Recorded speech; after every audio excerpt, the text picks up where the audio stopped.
Hello and welcome to the Robot Podcast. I'm Fran Scott, scientist, maker, and massive engineering fan. Every week, we'll be finding out how robots are pushing the boundaries and exploring the exciting future that robots can bring.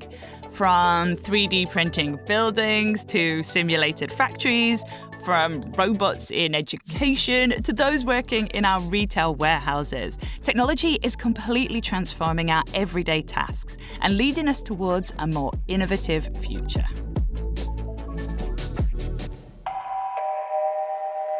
Can we please have a robot to aisle 3? That's a robot to aisle 3. Thank you. Now, the global e-commerce market, so that's what online shopping basically is called, in 2020, it crossed the $2 trillion threshold. That is an awful lot of food and a lot of presents. This retail revolution has well and truly begun. We all know that just with a click of a button, most of our much-needed shopping can be on our doorstep within 24 hours, and that is thanks to robots. So what actually happens when you click Buy Now? Well, I'm going to be speaking to Marc Segura, who's the Managing Director of Consumer Segments and Service Robotics at ABB, and Veronica Pascual Boe, CEO of ASTI Mobile Robotics, about how robotics are transforming how we shop and what goes on to make sure we get what we want when we want it. But first, our producer, the wonderful Izzy Clark, spoke with technology journalist and consumer champion David McClelland, who kicked things off about how our shopping habits have changed over the last few years. Now, a lot of the technology, online shopping platforms, e-commerce, call it what you will, a lot of these digital shop fronts, they existed before the pandemic. The technology in large part was there already, but it took a cultural shock to change our habits and force us all into using them. And there's lots of data around this. And one that I saw from the US, online retail spend rose by a third in the first year of the pandemic, and then by a third again in the following year after the pandemic. Massive shifts there in behavior. That's just the habit change, though. Once all of those millions, billions perhaps, of people are all suddenly shopping online, making demands on retailers at scale that, like these retailers have never seen before, that then demands that technology changes. Retailers need to work smarter, not necessarily harder, and to automate where they can. And there's one more point here, and that's, of course, the consumer. Because as consumers, we want convenience. We want to pick and choose the best bits of physical retail and try to apply those to online retail. We want the product immediately. We want click and collect. We want same-day delivery, all of those things, free returns. So as consumers, we've become more demanding, and in a competitive market, we're very likely to go with the retailer that offers those services instead of one that doesn't. So in retail, it's competition that has driven innovation. And again, to meet those demands of scale and of different services, it requires some seriously slick logistics, fulfillment operations, and automation is really at the heart of all of that. Oh, absolutely. So, as consumers, we are really relying on robotics to make sure, as you say, we get those things that we want almost instantly. We have the opportunity to buy something and it might even arrive on our doorstep the same day. So what or who led the change?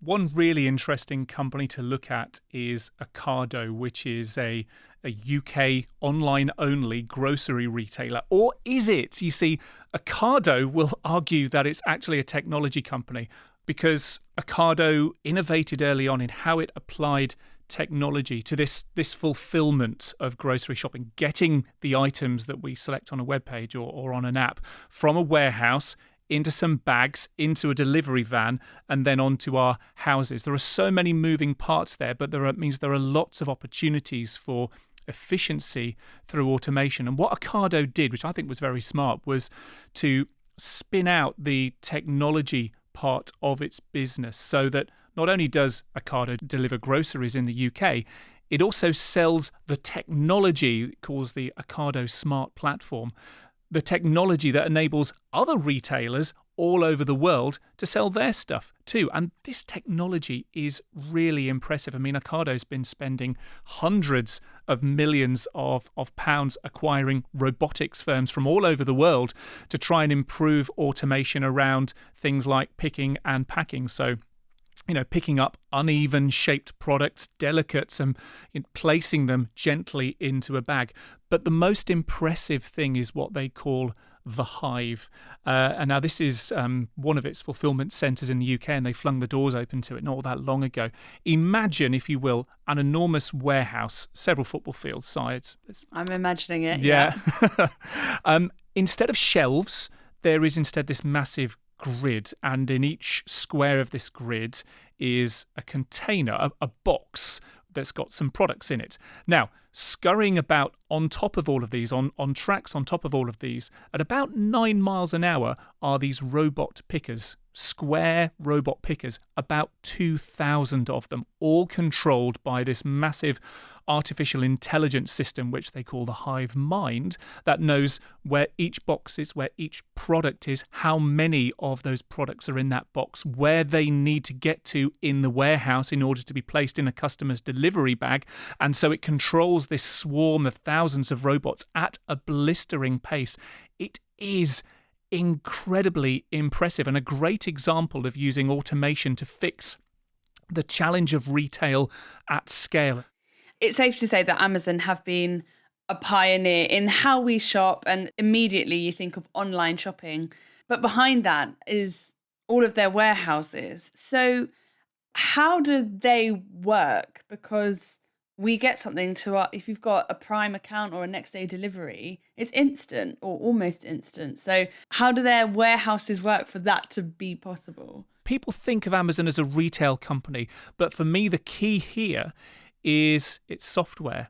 Its cloud computing capability is huge. And, like Ocado does, it also sells its cloud computing to other organizations, but it uses it itself. And it's this Amazon brain that drives a lot of the automation and drives a lot of the efficiencies. So these warehouses, these fulfillment centers, again, lots of automation, lots of humans working alongside machines to, load inventory as it comes in, to pack into boxes too. And what's interesting here is that essentially it's entire shelves that move to the humans rather than humans walking around a warehouse. Humans are slow, humans can trip over, humans can have accidents. No.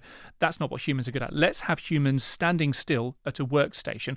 Why don't we move the shelves to the humans instead so that they can unload incoming goods from boxes and put them onto the shelves?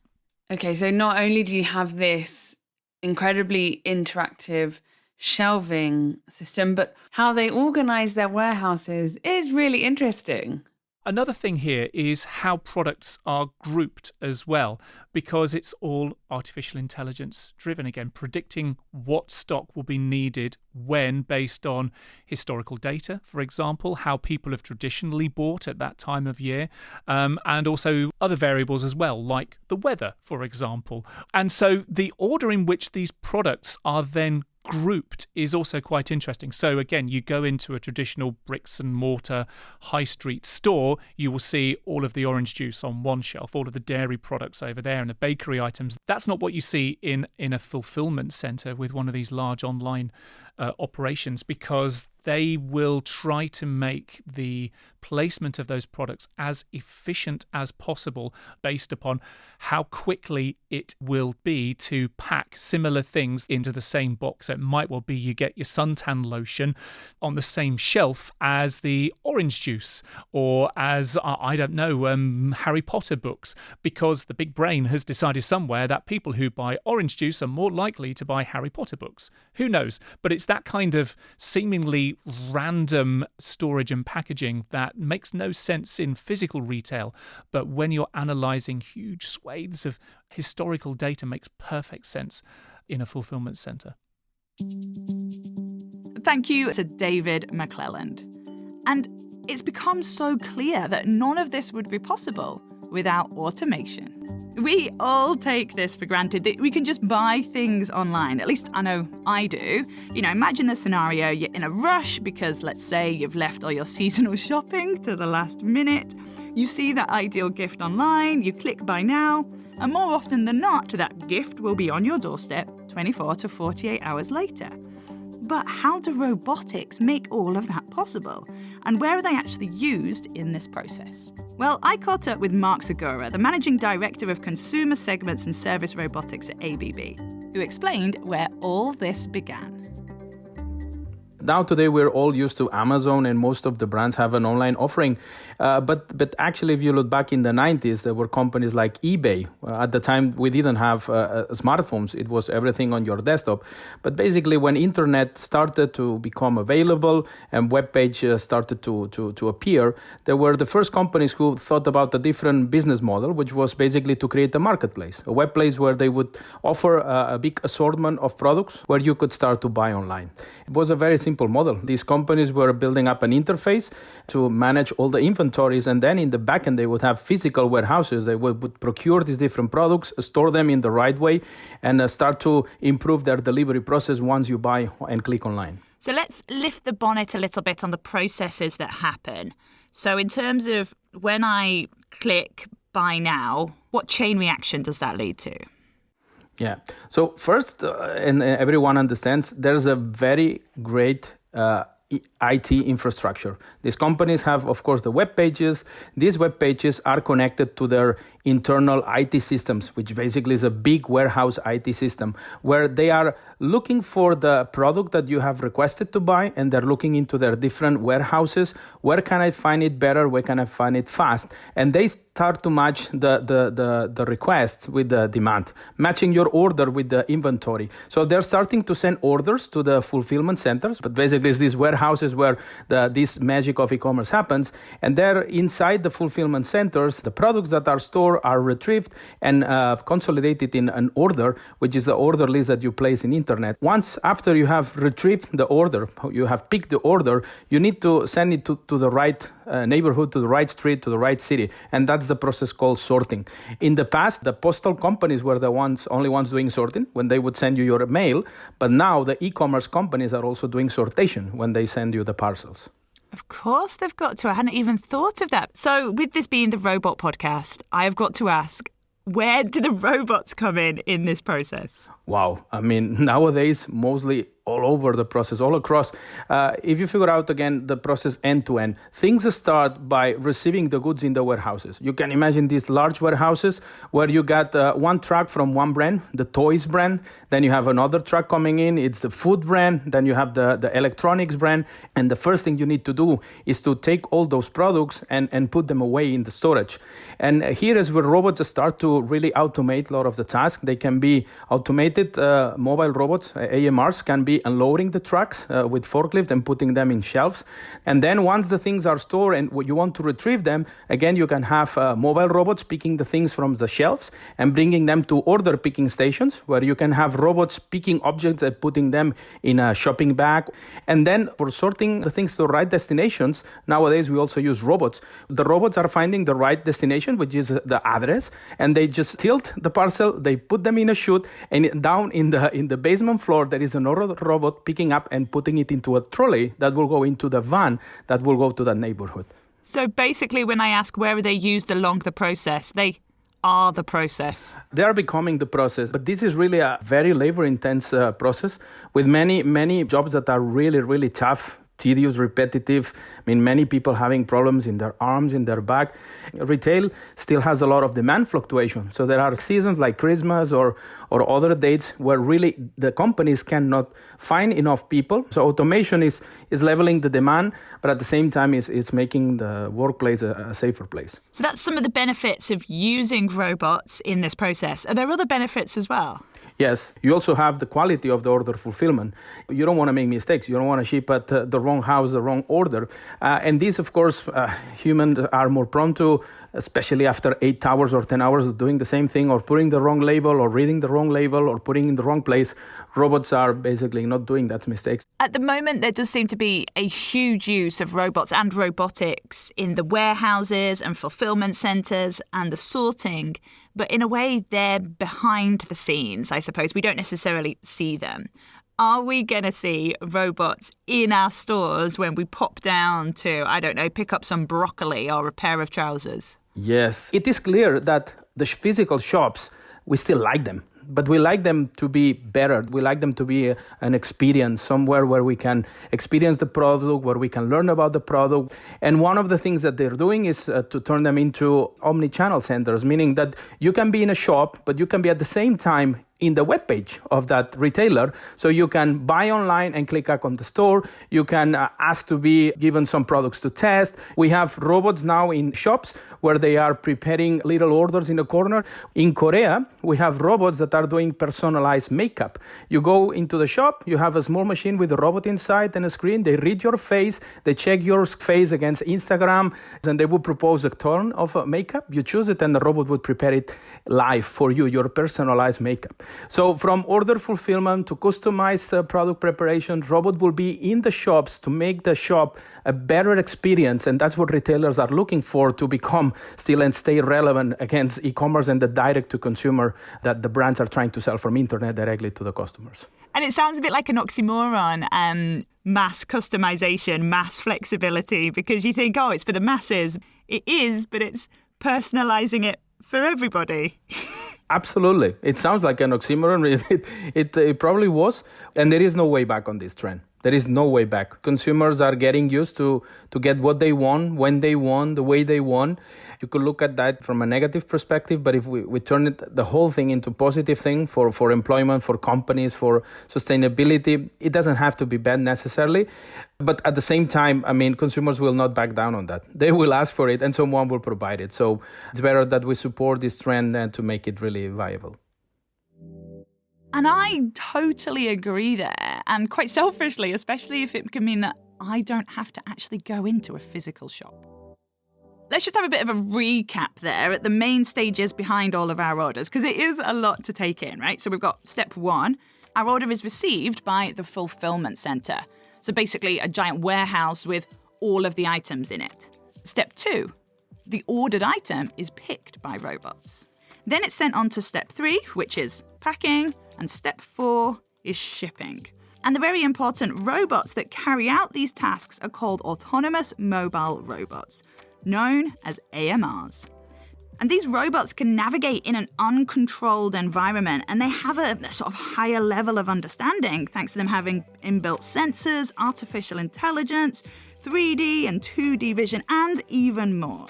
I spoke with Veronica Pascual Boe, the CEO of ASTI Mobile Robotics, and that's a company that designed these AMRs. And I spoke with her about how they can physically carry out all of these different tasks.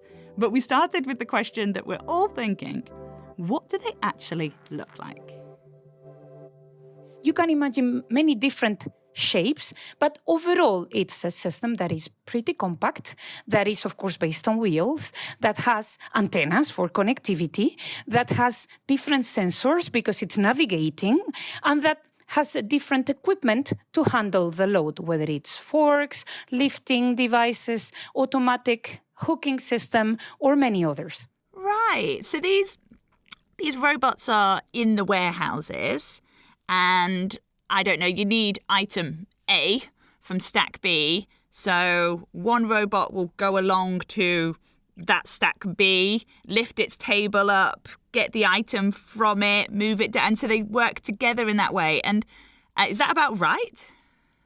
That's very good. Exactly. So the core is what we do not see, which is the software. Yeah. The AMR systems do what they have to do because they communicate with the software stacks of the customer in order to know what they have to do when. And this means that because of this communication with the software layers of the customer, we know constantly what is the list of tasks that are to be executed. And these lists are constantly being updated, while the fleet management system, which is the software that manages the fleet of AMRs, is allocating the correct task to the best AMR possible. And this is based on different criteria, as for sure you imagine. No? It could be what is the AMR that is the shortest distance to the destination, maybe to a maximum waiting time, maybe the AMR battery level. So all these variables are taken into account in order to allocate these tasks to the different AMRs. So let's say, for example, I am ordering online and I order, a pen. Okay, then that goes through the systems and it ends up in the warehouse, my message that I want to buy a pen. What would be the process of getting that pen to the packer, and how would these AMRs sort of help with that? There is so many AMRs and so many software layers that are interacting. No, this simple click, I choose the pen, which sometimes is already complex enough, which is the good pen to buy. Then I do the click, and then I receive the pen 24 hours or 48 hours later. And so many things are happening in between. First, the pen needs to arrive to the warehouse. There is an autonomous mobile robot that is picking those pallets from the floor, putting them in some warehouse where they are stored until the consumer says, I want this pen. Then we are moving the pallet to some places where the boxes of pens are being put automatically into a sorting system, which is some kind of conveyor. And then the different boxes are being moved by AMRs, again, autonomous mobile robots, to the picking area. And then the picking goes on. These pens, for example, are being located in small racks that are being lifted by AMRs that move very fast speed to the person that is doing the picking. And then the person takes the pen and puts the pen for the correct order. So the question is that then, again, an AMR is taking this box with the pen and maybe other products, and we take this to the packing areas, because of course, and then this is being taken again to a sorting area where you sort per postal code. And then this is loaded in a van that is taking the pen to either an intermediate hub or directly into the city. So you see how many software layers and AMR systems can be combined together, working in a very collaborative manner with human beings, operators that are preparing this pen for this person to be on time. Oh, that is so fascinating. So there's so many different parts to it. And I'm really intrigued because these are autonomous robots. They're not necessarily like going along a track, going along a predetermined route, doing a certain job exactly in that way. These are doing different things depending on what's happening in their environment. Yeah, exactly. So you have different type of navigation systems, and this allows or enables different kind of layouts. We have AMR systems that, for example, while you're doing picking or to automate these picking areas, you want the vehicles to go very fast. And we call it tunneling, which is driving under the racks full speed in the search of what is the correct rack to pick up and move to the picker. In those cases, we use predefined path based on a navigation system that is following QR codes placed in the floor, because this allows very fast speed, always remaining safe, and that's the most efficient manner. In other applications or flows, we might be, for example, locating the goods in the racks in height. And when this happens, we need a very high accuracy navigation system, for example, triangulation with laser scanners. And those demand artificial landmarks, which are reflectors in the field, and you're able to navigate with high accuracy. Every time you order something, you cannot imagine how many robots are interacting together with different navigation systems, different software, different communication, different payloads, and all this to take this pen from the manufacturer to the person or to the shop, dependent in this omni-channel world. And it's so different to how I imagined it a few years back. I've been learning more and more about the involvement of robots in these processes over the years. And sort of how important are these autonomous robots in retail now? Well, they are more and more important. The beauty of AMRs is the flexibility it facilitates. First is because there are many things we do not know. So there are changes in the products, and there are also changes in the layout of the facilities, because logistics and fulfillment centers need to adapt to these changing demands. All this is affecting how flexible we need to be and how flexible technology needs to be to enable this extremely flexible process. AMRs are taking more and more a major role, I would say, within all this, also in the manufacturing field, but then in the warehouse and in the fulfillment areas. It does seem that robotics, they do so much already, but I wanted to know about the future. So I asked Marc and Veronica what the challenges are that we may need to overcome. From a technology perspective, robots need to become better at manipulating objects that they have never seen before. But again, with advances on machine vision and artificial intelligence, the robots are improving their skills to grab things like a human hand would do. But the challenges rely more on to really connect all these steps, receiving the goods in the warehouse, storing, retrieving them, doing the order picking and the sortation, and the last mile delivery, all really, really efficient. Meaning there is no waste in between, there is no too much inventory, wasted inventory, that the sequences of the delivery vans are optimal so we don't pollute unnecessarily to turn those vans into electrical vans. Think about the packaging, for example, how we make packaging compostable and sustainable. How do we make things circular? So I would say from the e-commerce order fulfillment perspective, technology is very much there to make things happen, but the whole business model has to really still perfection and evolve to really be sustainable from all different angles. So what will a shopping experience be like in the future? It will be all kind of digital interfaces, but still you will have the physical shop. But the physical shop, as it's happening right now, will also be omni-experience. So while you will be in the shop, you will have augmented reality to help you, understand the experience of different products. You will have the possibility to customize further online, and the delivery methods will be really at convenience. Sometimes you will like just to pick your things and grab them home because you want. Most of the times you will have it delivered at home or in a pickup locker, and things will become much more flexible for everyone. But shopping will be really an experience much more enhanced around the product and the thing you want to buy. Ultimately, will help us do better choices, I guess. Veronica, what do you think?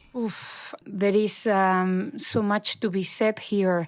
On one hand, I obviously see that there will be more and more robots and mobile robots everywhere, not only in all the places, manufacturing, warehousing, logistics, fulfillment centers, last mile delivery.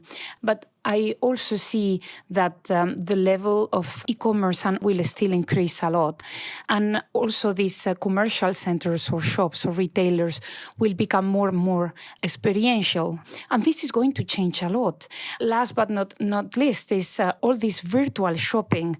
There's going to be huge changes there because we will use more and more digital tools in order to experience the usage of goods so that we can see how the trousers are fitting us or how we can combine different brands within our prototype of ourselves so that we see how all this is looking on ourselves without even needing to go to a shop and put all these clothes on us or even go through different shops because you want to combine different brands. So there are so many things, that are changing in all this experience of shopping that I think I'm enthusiastic about how technology is enabling all this new world. I hear you, Veronica. This does sound like a future of shopping that I could almost get on board with. And I love the use of robotics, but I even more love that it will make my life easier. And I suppose that is what it's all about. But a massive thank you to David McClelland, Marc Segura, and Veronica Pascual Boe. That is it for this week. Next time, we're diving behind the scenes to bring you some extra robot content from the series that has never been heard before. I'm Fran Scott, and the Robot Podcast is a Fresh Air production for ABB. Follow or subscribe now for free wherever you get your podcasts. Part of the ABB Decoded series.